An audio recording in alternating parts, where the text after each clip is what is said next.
Good afternoon, collectors. It's been a while since we've visited on a Thursday afternoon. It's a beautiful day here in Minnesota. I hope that all of you have been staying safe, being happy and healthy, and wearing your masks when you go out. I came back into the office last week after having been gone for 10 weeks. And I came back to over 1,000 emails. So if you emailed us during our time away and haven't received a response yet, it's coming. I'm getting caught up as quickly as I can. On Tuesday this last week, we officially introduced our mid-year pieces to our sales team. And it's very important that our sales team gets that information first, so that they can contact their respective accounts and get them the information. It's not that we're trying to keep anything from the collectors, but it's important for these accounts to have all of the information they possibly can have, so that when you contact the stores, they can have that information and have the answers to the questions you might have later on. And with as late as the mid-years are, normally they're either April or May, and now here we are at the end of June, we felt that we are introducing just the right number of pieces for our retail accounts to handle. Some of them were able to stay open a little bit online during the coronavirus lockdown, and some of them were closed altogether. So we're all getting readjusted to the new normal here. The pieces are on order. I just checked a few minutes ago with Rick Jackson, who is our creative director, and he said that they are scheduled. Everything that's a mid-year introduction that I'm going to be showing you, scheduled to arrive in late summer for that busy buying season and display time in fall. So I'm really pleased that I've got each of the new pieces here, and we'll go through each one. And I've got a number of things I'd like to point out with some of the little details that I learned from both the artists and from Rick. Our theme this year, as we've always had a theme for our gift sets, is called Building Christmas Cheer. Now that could be a lot of different things, but the building that we're talking about this year is something that we here in the Midwest and people in the northern countries where it does snow, building means building a snowman. So all of our gift sets are going to have something to do with building a snowman. And if you look at Christmas in general, you'll see that snowmen are used a lot in decorating. I've had a snowman collection for years, and it's something that I leave up until we don't have snow anymore, and sometimes that's April. But they're used on Christmas cards. You'll see snowmen on wrapping papers, and it's the subject of many Christmas carols and holiday songs. So now you can all start humming Frosty the Snowman. The history of the snowman really goes back a long, long way. One of the first mentions is from medieval times, from a book called the Book of Hours from 1380, which contains an illustration of a snowman. And it was a popular activity at a time when there were limited means of expression. The snow was free, and people would build them as a statement and a temporary work of art, and then couples would stroll through the villages and be able to view the creations, kind of like an outdoor gallery. Some snowmen were even created by famous people, including a 19-year-old Michelangelo, who in 1494 was commissioned by the ruler of Florence to sculpt a snowman for his mansion's front yard. I wish we had a drawing of that to see what Michelangelo thought a snowman looked like.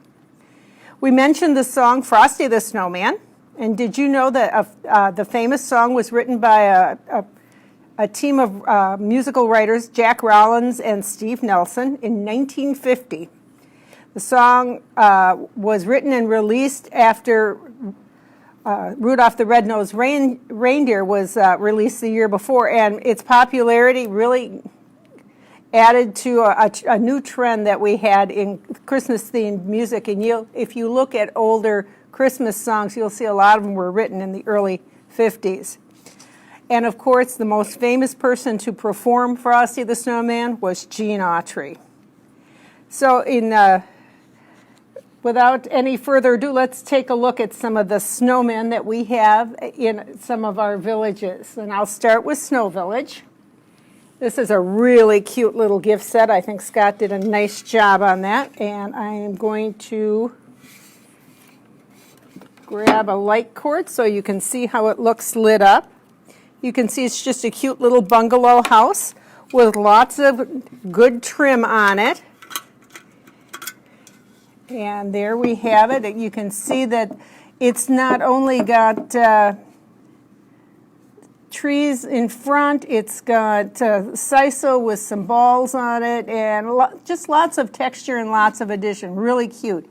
Each one of the gift sets will come with the traditional bag of fresh fallen snow, a sisal tree, and all of them this year come with a traditional light cord. So they're all going to be pretty easy to use, pretty easy to get hooked up, and it will be a great gift set for someone who maybe hasn't started collecting before. Cute little standalone set. What I want to show you is the accessory. So I'll just move this to the side. And this is what's really cute. And here is the accessory that goes with the set. Is that good, Nate? Back it up just a little bit. Back it up a little bit. Okay. And what you can see here is we have a very traditional 1950s snowman. And of course, in the song, they talk about Frosty having that tall silk hat, and that's what they refer to as the tall black silk hat. And the little boy building a snowman is so generous, he's taken his own scarf off and put it on the snowman. So we have a little bit of sharing that goes on. Really cute accessory. And this all will come as the set. Each of our gift sets this year will retail in the U.S. for $99 and in Canada for $130. So you will get each of the accessories, the sisal tree, the snow, the cord, the lighted house, and the accessory for one price. All packaged together. It kind of takes the guesswork out of what do I buy. Cute little set. And he's dressed as a little boy would have been dressed in the 50s. I'm going to leave the accessory over here, and then at the end I'll show you all three of them together. So we'll take this one out, and not to blind you, I think I'll just turn that off quick. So we have this Snow Village gift set. The next one, of course, will be for Dickens Village.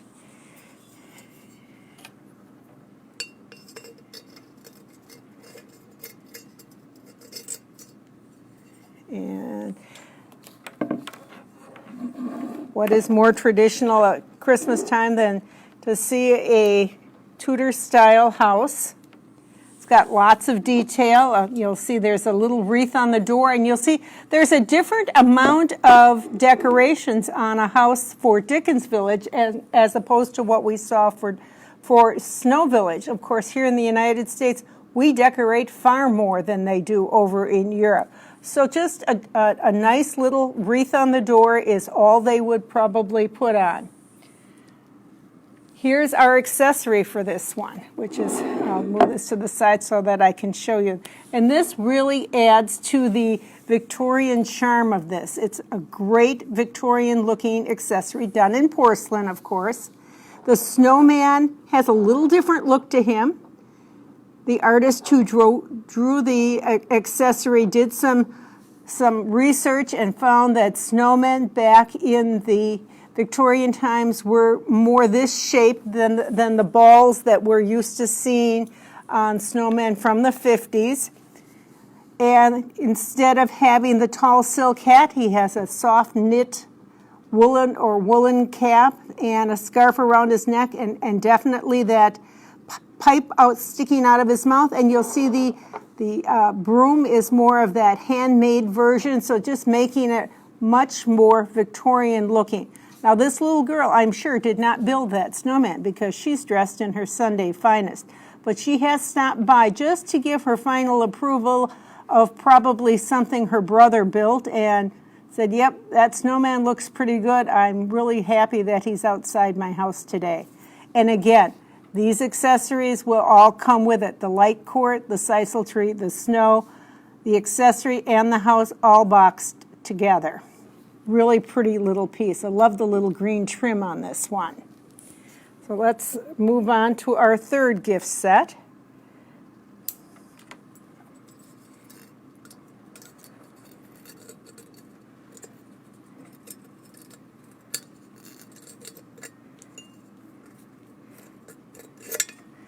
Didn't want to snap that off, so.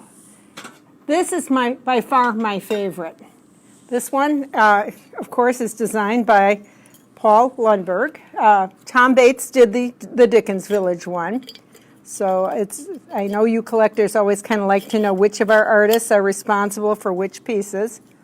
And here is the North Pole one. I'll move this one out of the way. And the North Pole one, it really is cute.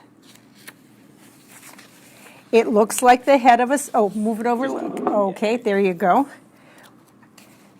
We are carrying on our tradition of doing whimsical pieces that look kind of like what we want them to represent. And this morning when I was looking at this piece, there might be a name for what you call this, where it represents something other than what it really is. I mean, it's a house, but it represents a snowman, the snowman's head and the cap that he's wearing. If it were in Dickens Village, we'd call these a folly. But I don't know that there's a name for these. I just think they're whimsical representations of things that are iconic of Christmas. And certainly winter and Christmas, you think of snowmen. And Paul really has done a lot to make this one just as charming as can be. This is a first right here, to have a little, actually a knit pom-pom on the hat that matches the red and green stripes on the hat. A very perfect looking snowman is on the top of the bell tower, and you can see the bell is hanging in the bell tower there. A little sign over here announces that this is indeed the North Pole Snowman Building Academy. This is where all elves who are at the North Pole have to go and pass a training program to be able to build a proper snowman. And this is the accessory that goes with it. Now, when I first saw it, I thought, oh, that's a cute little accessory, but really look at it. We see it well enough there, Nate? Good. And if you look at the accessory, the little guy in the red hat on this side, he's standing there, he's clutching his fists together, he's a little nervous, he's built his final project, and he's waiting to see if he has passed. Now look carefully at the snowman. And the head elf there has his checklist. You know, does he have the hat? Does he have the arms? Look at how those snowballs are put together. I think he's going to need a little remedial training on his snowman building. What a cute story this is. I don't know who came up with the idea for the snowman to look like this or this accessory, but it really makes the whole set pretty special. So now I want to just take a minute and show you. I won't need this for any other one. But here are the three accessories and how special a snowman is to what we're talking about here for Christmas. Snow Village, Dickens Village, and North Pole. They each have a little cap, but each is different. The children, of course, are different. This one, of course, has elves, the Victorian, so they're all very different. And I think you'll all find your favorite. Maybe they'll all be your favorites. Who knows? Okay. Now I think we'll talk about a series that has been going on, and a lot of you are always willing to, interested in seeing that. I guess I didn't write that one down, did I? Anyway, this is the The top sheet was 2 pages. That might be right. That might be it. Yep. This is the let's take a look at the Alpine Village piece. We've been doing the Alpine Village Christmas market pieces, which is something, did I get it on? I don't think I had it plugged in all the, there we go, okay. So for Alpine Village, we have the mulled wine stand. I'm not sure exactly how it's pronounced in German, but in Scandinavian countries, we usually pronounced it glug. And it is something, a warm mulled and spiced wine is something that's served at all of these Christmas markets. And as you can see here, it's ready to go. And I think on one of the barrels here, it indicates exactly what it is. And of course, as it has in the past, comes with its own accessory, and it's a young Bavarian miss in costume serving the mulled wine, the glug, or the Glühwein, I believe it's pronounced. I'm probably messing that up, so I apologize to anybody who really does know how to pronounce it. And very often at these Christmas markets, every year they would have a mug that has a year date on it, and you can collect the mugs then every year and have one for every year that you've gone to the Christmas market. I have one from 2 years ago. So that's one. I think this is, we've been doing this, and that was the information I was looking for, was how long we've been doing this collection. Here it is. Here's the information I was looking for.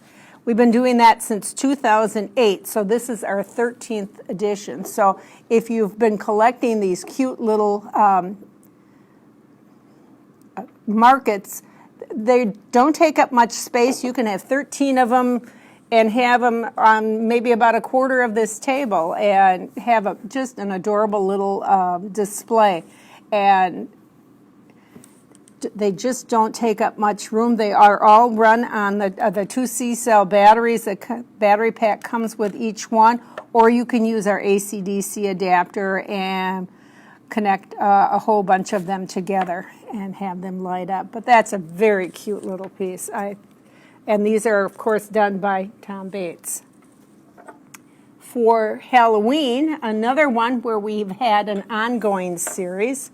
This one is super cool. This is our crypt for our crypt series, and we see that good? Okay. What's interesting about this one is the changing colors from inside. I think it really adds to how spooky it is. Let's take a look at, there's a dead tree on the side, on this side. And again, these are not very large footprints. You'll see that there are lanterns that are LED lit, and I believe on each one of the crypts that we have had in the past, there's also that kind of evil-looking jack-o'-lantern outside, and that's always lit with our LED lighting. I love the varying lights on that. And you will see that the name on the crypt for this family is called the Ratzenberg family, so which kind of indicates that he was a rat catcher. And sold separately will be this accessory that is called the rat catcher. And he's got a cart. I'm not sure what's in the cart, but the rats have climbed aboard and are part of the accessory as well, and his trusty dog, who does not seem to be chasing away the rats. He's made friends with some of them, I think. Our dog would certainly chase away the rats. Okay. And then also for Halloween, so that's for the Halloween Crypt series, and that one has been going on since 2013. So we've been doing, this is the 7th year we've been doing that. And we'll just tuck that over here. And then the last one is Scott decided last year, after we got finished with the train series, that he would add some food carts. And the food carts, yep, there it is. This is the second one in this series, and this one happens to be called Red's Roach Coach, which is kind of creepy looking. It looks almost like it was made out of an old horse trailer or something like that, maybe not originally a food truck. But they serve interesting food here. You are what you eat. And they served fly fritters and fried hoppers. Yuck. Get them while they're hot. So all of those gross things that maybe they're going to serve them on a stick too, like we do at the fair. Now I have to unplug this. When I first saw this one, I thought, well, I don't see anything that lights up on this piece. This is the accessory that goes with it. And there really is something that lights up on it. There it is. And here's Red out offering some, probably samples of some of his wares, and the little girl gets kind of excited. When she gets excited, her tail lights up. Turn it this. There you go. Okay.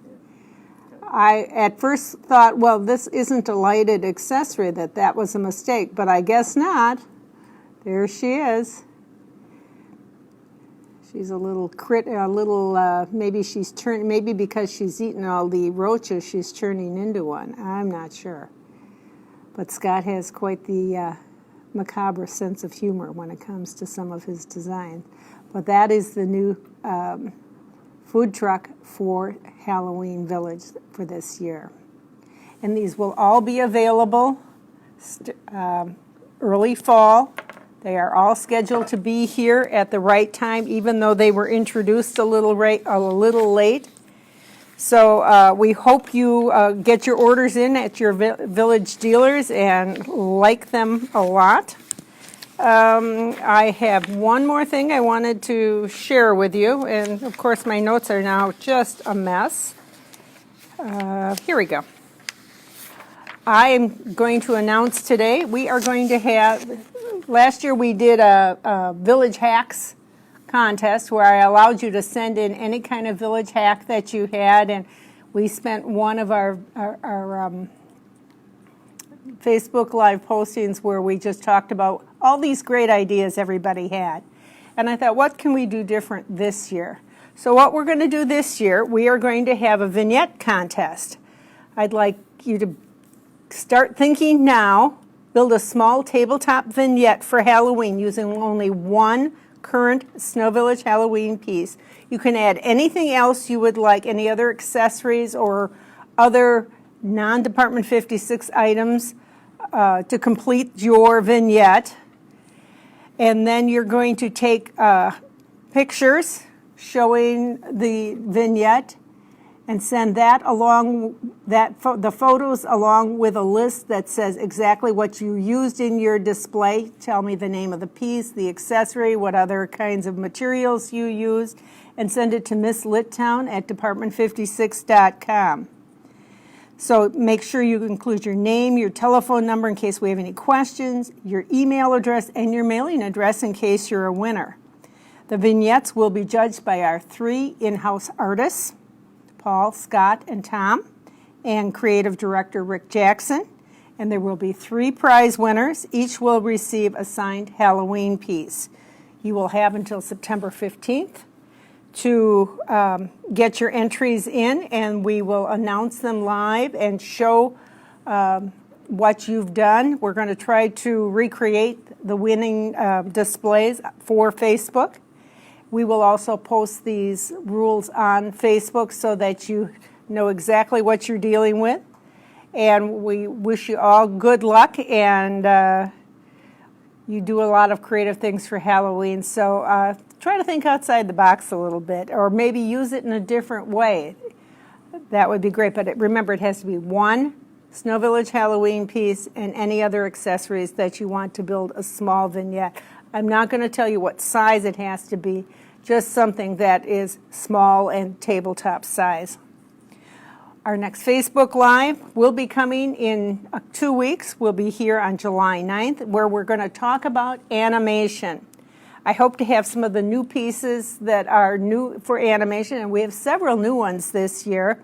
I want to show you some of those, and at the same time, I will show you some of the replacement parts that you can get for the animation pieces that you have that might not be working, and give you some tips on how to get them working again. So if you've got questions about any of those, feel free to email us or text us now, and we will try to get that included in our next Facebook posting. So until next time, we'll see you. Bye-bye.